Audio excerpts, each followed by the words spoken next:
Assalamualaikum warahmatullahi wabarakatuh. Perkenalkan, nama saya Nurul Arifin dari PPG Calon Guru Universitas PGRI Adi Buwana Surabaya tahun 2024. Pada kesempatan kali ini, saya akan menyampaikan kampanye praktik baik dalam UAS Perspektif Sosiokultural dalam Pendidikan di Indonesia. Pada pengalaman PPL 1 yang berada di SMK Negeri 3 Surabaya, saya berkesempatan untuk melakukan penerapan scaffolding pada Zone of Proximal Development pada layanan bimbingan dan konseling. Layanan yang saya gunakan adalah layanan konseling individu. Intervensi terkait penerapan scaffolding pada Zone of Proximal Development. Scaffolding sendiri adalah metode pembelajaran di mana tingkat dukungan guru itu disesuaikan dengan kemampuan kognitif siswa.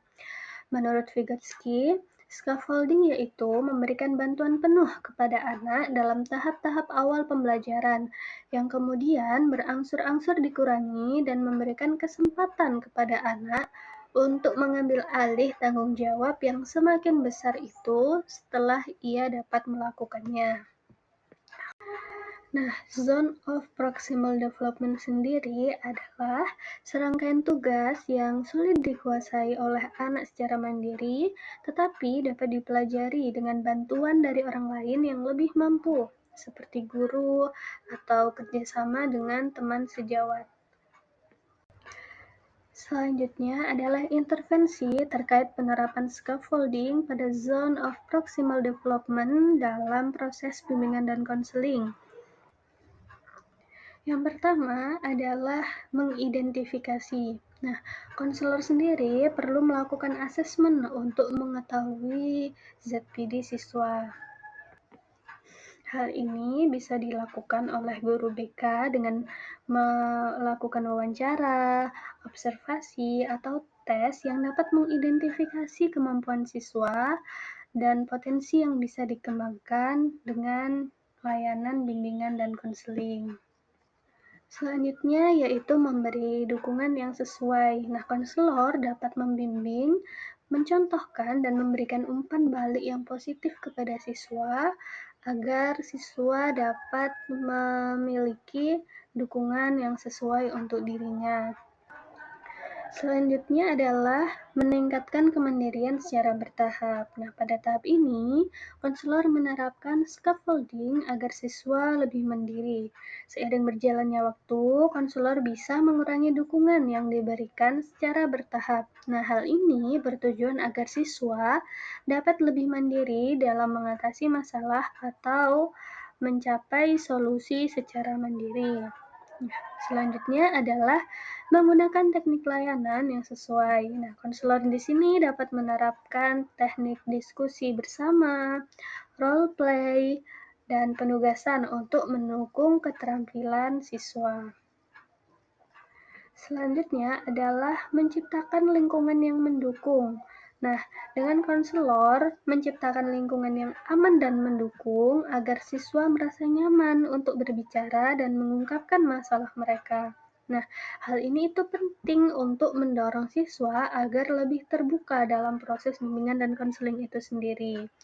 Dan yang terakhir ada evaluasi proses dan hasil. Nah, konselor ini perlu melakukan evaluasi untuk memantau hasil perkembangan siswa. Apakah siswa tersebut sudah mandiri atau masih perlu bimbingan? Seperti itu.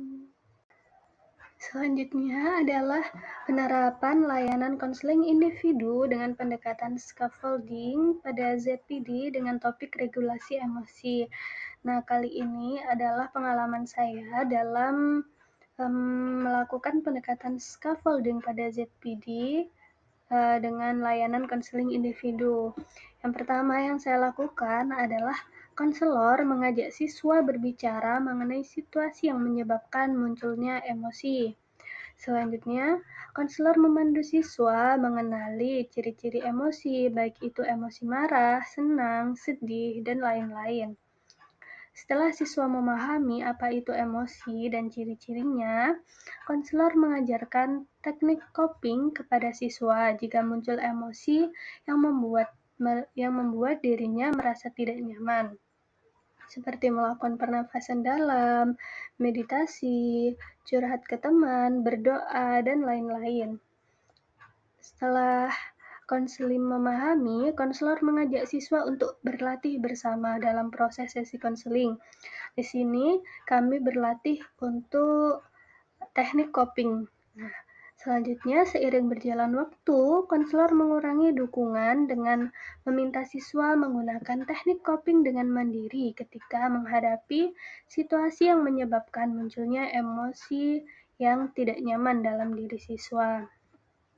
Lalu, konselor memberikan umpan balik positif ketika siswa berhasil mengelola emosi dan mengevaluasi kegiatan yang dilakukan, teknik yang dilakukan jika ada yang kurang sesuai.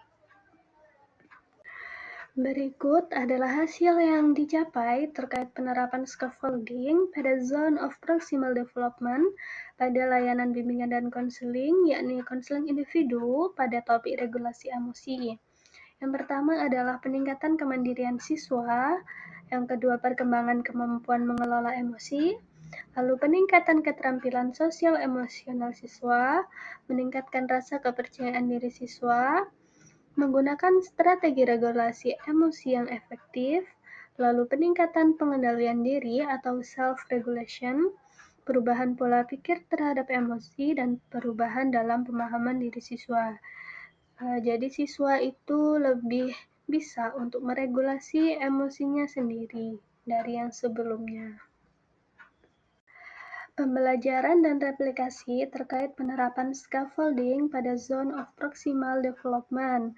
Sesuai teori penerapan scaffolding pada Zone of Proximal Development, scaffolding dapat membantu siswa lebih mandiri dengan bantuan guru atau teman sejawat atau saudara orang tua seperti itu.